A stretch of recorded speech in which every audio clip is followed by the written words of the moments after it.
I know everyone in the audience, but I know more than a few of you. I will start by just reading my statement, and then I'll tell you a little bit about myself.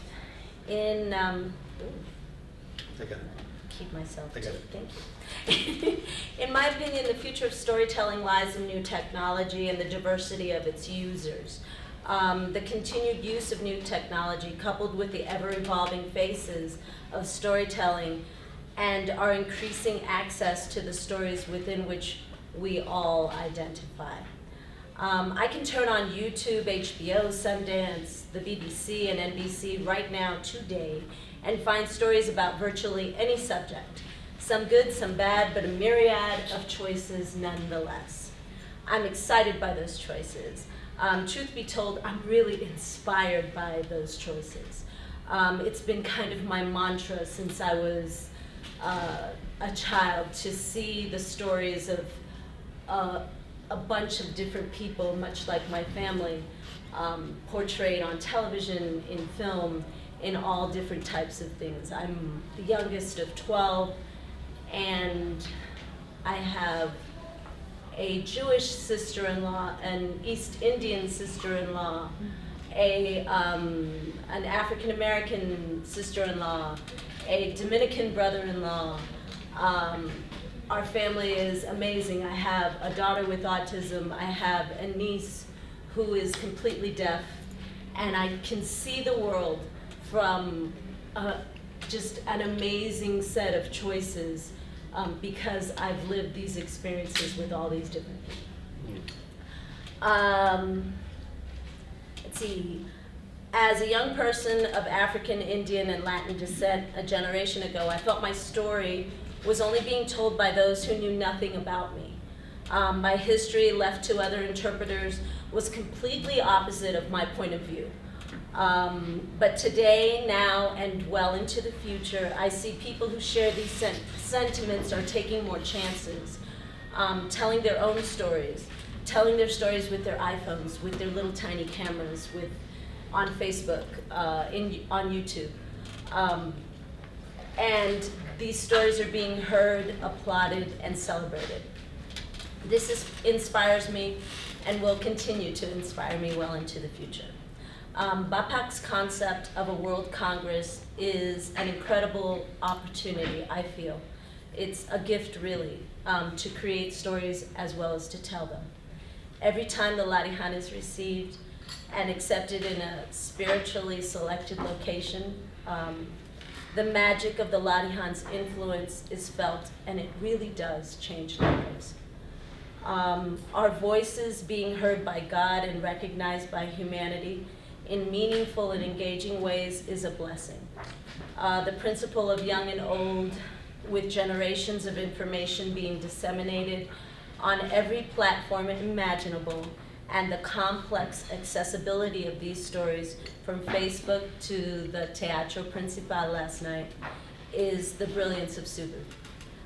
The technology, the diversity, and the era in which we exist is the future of storytelling. I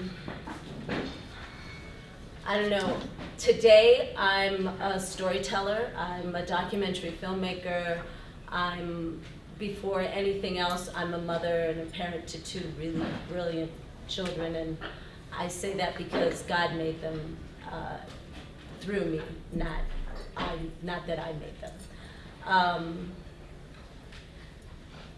I can end with saying that last night, after our wonderful show of creativity and captivity at the Teatro Principal,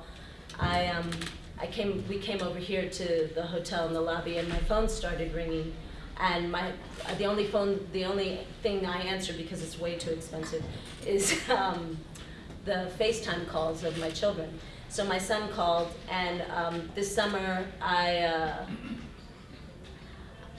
let go and allowed my daughter, well, not allowed my daughter, but got my daughter into a program so that she could learn how to drive. She's 20 years old.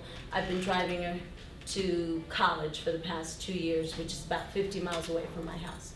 And it's been kind of taxing on our financial status, as well as just me as a person and an individual, that driving in DC traffic, which is the worst in the world, I think, is no fun.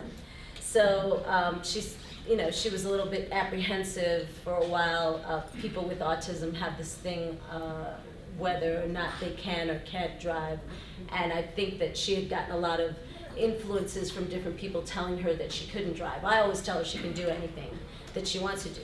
So she went to a school that was an hour away, and she stayed the week there, and I would pick her up. And so every week I would say, Desi, how are you doing with the driving? And she was like, I think it's going to be okay, but realize that this is I'm only learning in books. I've got to get behind the wheel. And I was like, ooh, I don't know about that. So before I left, I told my son, who is a year younger than her, I said, Louis, you're going to have to help your sister with the driving, and in your car, not mine. And he said, okay, but I think Desi feels more comfortable. He has a Jeep Cherokee, and I have a little Saab, which is my little pride and joy. And so he took me to the airport, and he said, I'm going to let Desi drive the Saab, Mom. And he said, you can't do anything about it because you're getting on a plane going to Mexico. So I wrote him back and told him he was very funny and that I didn't have Desi on the insurance of the Saab, but I had her on the insurance of his Jeep, so he was stuck. And he started laughing. He was like, she's going to drive your car. Last night he called and he said, Mom, Desi and I drove around the block 5 times. Now my neighborhood is about the size of the convention center area, and I said, did she crash into a tree? Did she go too fast? What happened? He said, I told her to pretend that there was a balloon underneath the gas pedal and not to pop it. And I was like, son, I was brought down to tears. No one understood why I was crying at that particular moment, but the joy in the fact that my brilliant son taught his sister how to drive carefully around the block was a complete and utter triumph. So, thank you for the opportunity to tell my story.